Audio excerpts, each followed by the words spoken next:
Good morning and welcome to Around the Cracker Barrel, brought to you by La Posada. La Posada is all about your lifestyle and your life plan. Choose your next home from a variety of apartments, spacious garden homes, or freestanding park center homes. We're happy to be able to do our studio interviews again, thanks to the pandemic beginning to wind down, and thanks to the CDC, no masks today because we're all fully vaccinated. And here is Chuck Hill representing the Ride of Silence. Hello, Chuck. Hello, good afternoon, and good afternoon to everyone who's listening. Chuck, we want to talk about the Ride of Silence, and I think a good way to get started is for you to explain what it is and how it got started. And where did it come from? Let's go to Dallas in 2003. A fellow by the name of Chris Phelan had a friend, Larry Schwartz, who was killed, fatally injured by a passing vehicle that had a wide mirror. He was knocked down by the mirror, lost his life. Oh, man. His good friend, Chris Phelan, took that as an opportunity to develop and start what we now call the Ride of Silence. What he did was send a lot of emails out to lists that he had of bikers and friends and other people, and organized a ride in Dallas on the third Wednesday of 2003. And this was only like about 6 weeks after Larry had been killed. And guess what? 1,000 people showed up, and he was amazed. A few runners, but mostly cyclists. And they did a loop that they traditionally did in silence at no faster than 12 miles an hour, and read a poem and, did some talks and that kind of thing. Word spread. People found out about it, emailed Chris, wondering, hey, how can we start something like that? On the third Wednesday of the following year, there were 50 cities, communities in the United States that held a comparable Ride of Silence, and it has just grown like wildfire. Why do you think it has? And let me ask you this. When we talk about, you mentioned bikers and cyclists, is this just people on bicycles, or does this also include people riding, bikers?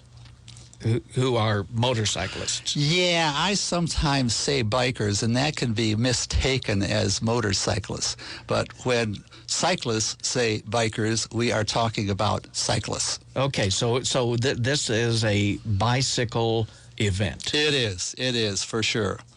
And since then, it has grown and grown like wildfire. And normally now there are 300 communities across the United States that celebrate the Ride of Silence.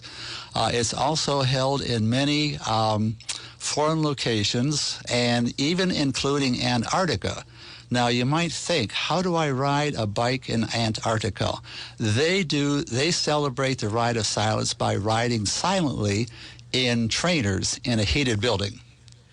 I would think that they wouldn't have had anyone killed on a bicycle in Antarctica. I think that's a fairly good assumption. But they still wanted to take part. Yes, they did. Now, what is it that it's obviously struck a nerve and it spread, as you say, like wildfire? Why is that? Well, I think about 800 cyclists a year are fatally injured in the United States. And the purpose of the Ride of Silence is to bring that to people's attention, let them know that we are there, and make them aware of us on the highways. I have witnessed myself, as I've driven around Tucson in southern Arizona, quite a bit of animosity between motorists and bicyclists. You don't see that in Green Valley, but actually as you get out into the more rural areas, yes, that can happen, because a lot of the property owners think that they own the roads. In fact, just the other day, we were riding down Helmet Peak, maybe, I think about 5 or 6 of us, and a car went in the opposite direction, and our leader or puller in the front of what we call a pace line said, "Hey, did you see the gesture we got from that guy?" And just because you were out bicycling. Just because we were out bicycling and using his road.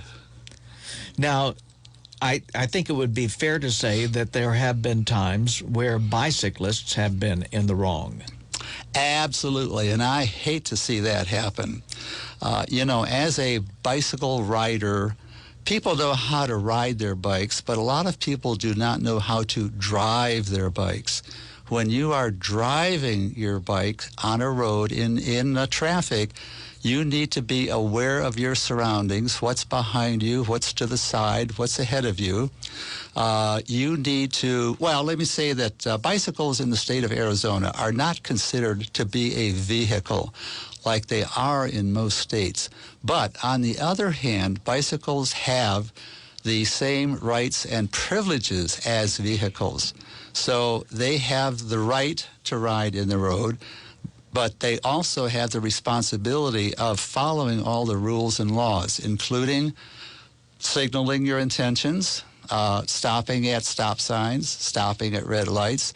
And I hate to see it. It really is disturbing to see when a cyclist is out there not following the laws. In fact, a month ago, I was going south on Abrego, near the intersection of Esperanza, waiting for a red light, and there was a cyclist coming the other way, and there is no road, at the east, on that side of the East Social Center. He went through the red light, and I say, "Hey, you went through a red light," and he just kind of ignored me. Well, I have noticed that there are some bicyclists who think that the stop signs don't apply to them. That's true. And in at least one state, there is a law that allows a bicyclist to go through stop signs if there is no traffic about. And that's just to make it easy for the bicyclist. He doesn't have to stop, or she doesn't have to stop, get off their bike and get back on again. And a lot of people are in favor of regulations like that. My personal outlook is I want to follow the law, and I do stop for stop signs. But like I say, it really disturbs me and makes me almost angry when I see someone going the wrong way on the road, not observing stop signs, and et cetera, et cetera. And when you say going the wrong way on the road, I did the other day. I was driving, and there was a bicyclist, and he was over on the right side, but he was coming toward me, and it scared me. I thought, whoa, and is that against the law for him to do that? I'm not sure. Well, like I say, bikes have the same rules and responsibilities, so going in the direction of traffic would be the appropriate thing to do. Mm-hmm. And I'm glad you pointed that out, because if I encounter someone coming at me, I find it to be very disturbing. Passing a cyclist going in the correct direction is not a scary situation, but when you see someone coming at you, wow, that's bad. Yeah. The other thing is, it's dangerous for the cyclists, because people pulling out a driveway normally look in the direction that they have to look in order to make their turn. Right. Encountering a cyclist going in the wrong direction, they may not see and pull out right in front of them.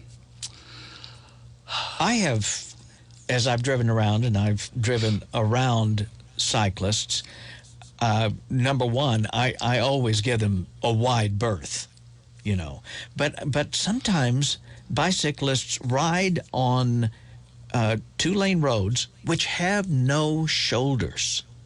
And it really, I think to myself, if I were a bicyclist, I would choose a different route to take as opposed to this. Maybe you can't, though. And in a situation like that, yes, we hope that drivers will pass us carefully. We hope that they will observe the law that requires them to provide 3 feet of space between us and them. As a cyclist, if we feel that the road is too narrow, we do have the right to do what we call take the lane. And that would be to ride in the middle of the road so it's not possible for a vehicle to pass us. Now, tell me more about that. That is lawful. It is lawful. It is lawful that if a lane is not wide enough to accommodate both a bicycle and a vehicle, it is allowed for the cyclist to what we call take the lane, pull in the center of the lane. That's a safety kind of a thing. We don't like to do that because it irritates drivers. That's what I was going to say. That's probably, I would say, most drivers would not be aware that you can do that, and those who are predisposed to being angry at cyclists anyway might use it as an opportunity. Most drivers are very courteous, especially in Green Valley. Here's a good example. You know that they are seal coating La Cañada. Yes. And yesterday we were driving north and there was only one lane available. So we took the lane. And fortunately, traffic was slow and we were able to keep up with it for most of the time. But what we could have done, we don't like to irritate vehicle drivers. What we could have done is if we had seen a large number of cars behind us, pull over, let them pass, and then we restart again. When did the Ride of Silence come into Green Valley? Yeah, let's talk about that. That's why we're here. We purchased a place in 2004, and we are what they call snowbirds. We're going to leave on May 19th and come back the end of October. But where do you go to? We go to northern Wisconsin. Okay. I see why you come down here. Well, we're sure to find lots of mosquitoes when we get there. Uh-huh. But let me first talk about a little bit of bicycle advocacy in the area. Like I say, we moved here 2004. I was not an experienced cyclist. In fact, I did not have a road bike. I only had an old mountain bike. And got involved. I read the paper to see that Bill Adamson and others had just successfully worked to get bike lanes on Continental between the shopping area and Abrego. Mm-hmm. So a friend of mine from northern Wisconsin had preceded me here and got me involved in this road bike group, which goes out Tuesday, Thursday, and Saturday, whether we need to or not. And then I learned of the bicycle advocacy that they have going on. I think everyone knows Bill Adamson in Green Valley. He's Energizer Belly. Okay. And Jim Jordan. Jim Jordan was more of a behind-the-scenes person, but the two of them made a great team. And they were successful in working with the county, the council, the Arizona Department of Transportation, to initially get bike lanes on Camino del Sol, and then followed up with Continental. But anyway, shortly after we got here, our bicycle advocacy committee was formed, and this is the Santa Cruz Valley Bicycle Advocacy Committee. And I got involved in that, and somehow, at one of our meetings, Jean Gorman was in attendance. Jean is from Tucson. She had a son who was training for the L Tour and got killed. Yes. So she turned that into a mission of hers, worked with legislatures to get the 3 feet law passed in Arizona. At the time, most states had such a law, but Arizona did not. And she was at one of our meetings shortly after one of our cyclists was killed on Old Nogales, Fred Heddick. And we were talking about that at the meeting, and Jean said, you know, there's something called the Ride of Silence, because she was involved in that in Tucson. Mm-hmm. So hurriedly, we put the first Ride of Silence together. It was held in 2005. Okay, and we are talking today with Chuck Hill, who is representing the Ride of Silence, and we'll take this opportunity to take our little break, and we will continue to talk with Chuck on Around the Cracker Barrel when we come back. With so many things changing, it's good to know that La Posada is here for you today and for your future. Now is a perfect time to plan your retirement years with a secure and enjoyable lifestyle at La Posada Green Valley. Our nationally accredited continuing care community features great dining and a staff dedicated to your full well-being. And we look forward to returning to normal daily life. Over 600 employees and 750 residents of La Posada make up a wonderful 100-acre small town with walking paths, dog parks, and friends galore. To learn more, visit posadalife.org or call La Posada at 520-648-8131.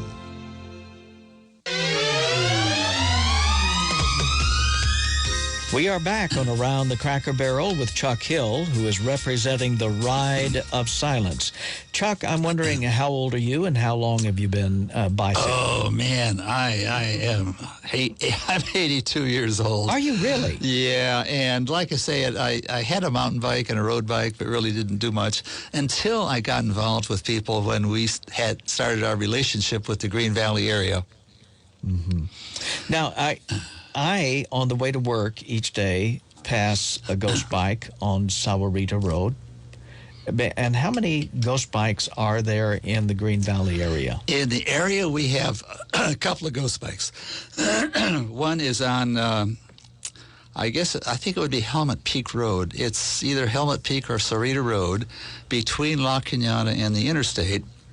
And this honors Tim Breslin, who was fatally injured in November of 2017. Yeah. And we remembered him at our Ride of Silence in 2018. I noticed since I pass his marker, his ghost bike there every day, someone, I presume family, they are very attentive to that bike and will leave special little wreaths on it at certain times of the year, at Christmas and Valentine's Day. Another ghost bike location is on your way up to Madeira Canyon. And we just did that ride a week ago. And I did notice that the ghost bike in honor of Fred Dillamuth, who was killed on Labor Day of a few years ago, also had some decorations with it. He was fatally injured on Labor Day coming down Madeira Canyon. Do you know how it happened? Not sure. Okay. He was probably, it's a fast ride, and I believe a van pulled out of a driveway, and he had nowhere to go. And we had planned on remembering and honoring him at our Ride of Silence last year, but COVID prevented that from happening. Now, let's talk about COVID and its effects on the ride. What's it going to look like this year? Well, both last year and this year, we have suggested that people kind of do a do-it-yourself Ride of Silence. Pick a route, maybe visit the ghost bikes, take some pictures, give us your story, and we will add that as a report at the Ride of Silence website. How would they do that?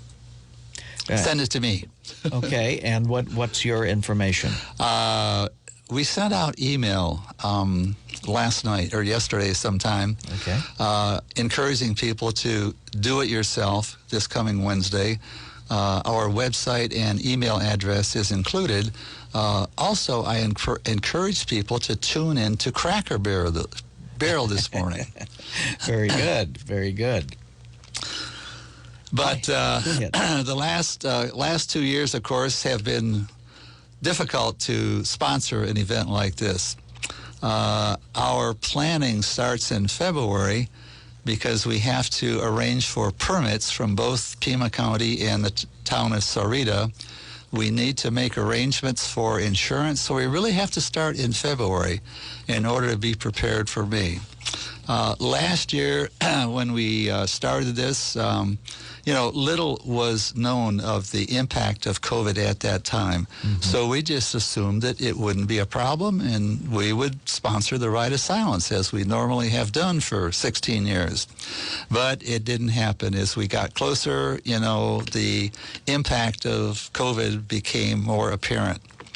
And we get real good help from KGVY on publication in the Spring Community Quarterly. And I had submitted a very nice article, and this year they chose to put it on the front page. And when we decided to cancel the Rite of Silence, I called Deanna at KGVY to let her know. And, oh, no, it just went to the printer yesterday. That's the way it always goes. I felt really terrible. And I just hope we haven't gotten too big of a black mark because of that. Well, you have it in our books. So what are you going to do next Wednesday, May 19th, to observe the Rite of Silence? Well, I will have to observe it when I'm traveling from Green Valley to northern Wisconsin, because we do plan to leave on Wednesday. Okay. Everything's happening at once. Yeah, right. Where else would you like to take us on this little trip we're taking this morning? Well, let's see. In the Green Valley paper a couple of weeks ago, there's a list of roads that are scheduled to be paved soon. And we were so excited to see what they are. In addition to the residential roads, I think it included Continental. It included Mission Road, and some of Mission has already been repaved. It included Duval Mine Road, and those are roads that cyclists use often, but there are potholes, there are cracks, which make it not only uncomfortable, but sometimes dangerous for cyclists. So we are really happy to see that happening. Another road on the list that we have a lot of concern for is Camino de la Canoa. Now, this is the road that goes from White House Canyon Road down to the pickleball courts and the Baja Field area. Mm-hmm. And it is in poor condition. We're glad to see that it's going to be repaved. We would like to see shoulders added for bike lanes, but that is not going to happen. We asked about it. Sorry, it's not in the budget, so that's not going to happen. But at least we're going to have some smooth roads here and there. There's a kind of a tricky curve on that road that we call Dead Man's Curve. And a couple of years ago, it was very poor visibility for vehicles and bicycles because of vegetation in the way. We're happy to see that Pima County removed a lot of the Palo Verde trees and other vegetation to make it a safer ride for cyclists.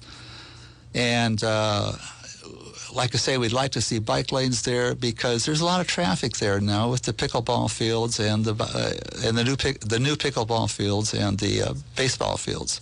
For people who are in Green Valley, Sahuarita area, who are thinking, I'd like to think about getting out on a bicycle, a good way to get exercise.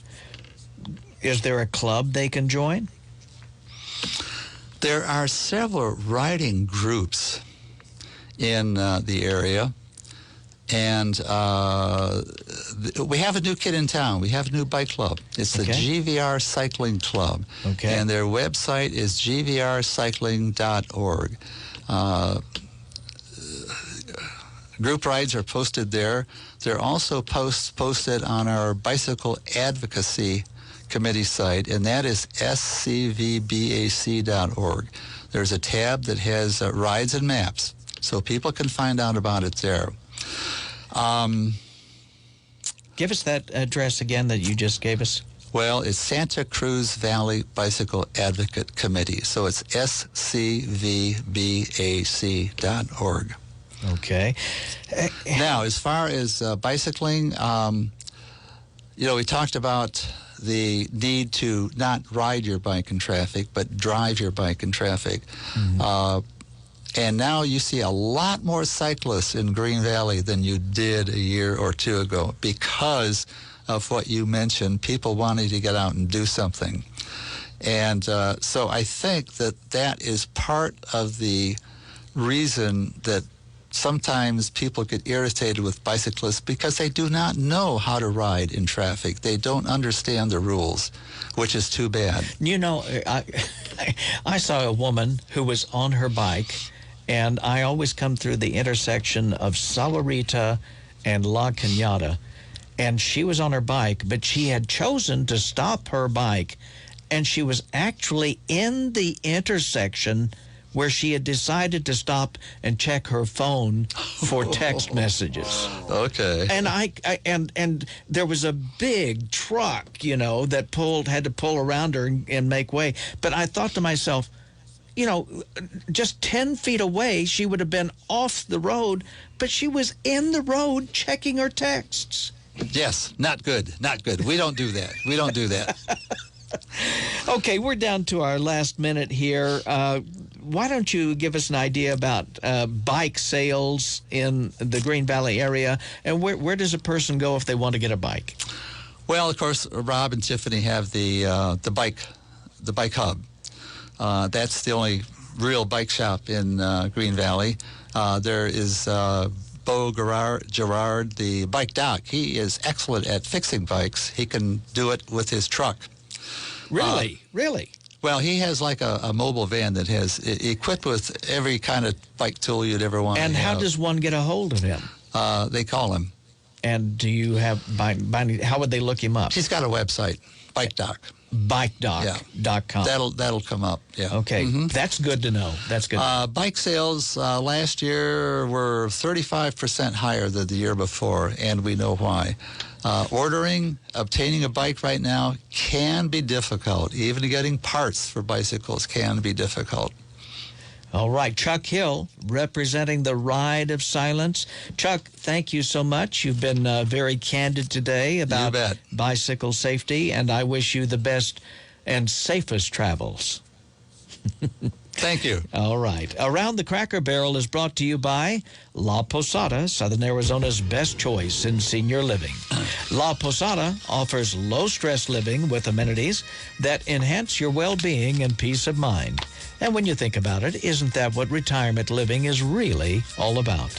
Visit La Posada to see whether it's right for you, and we'll see you next week for Around the Cracker Barrel.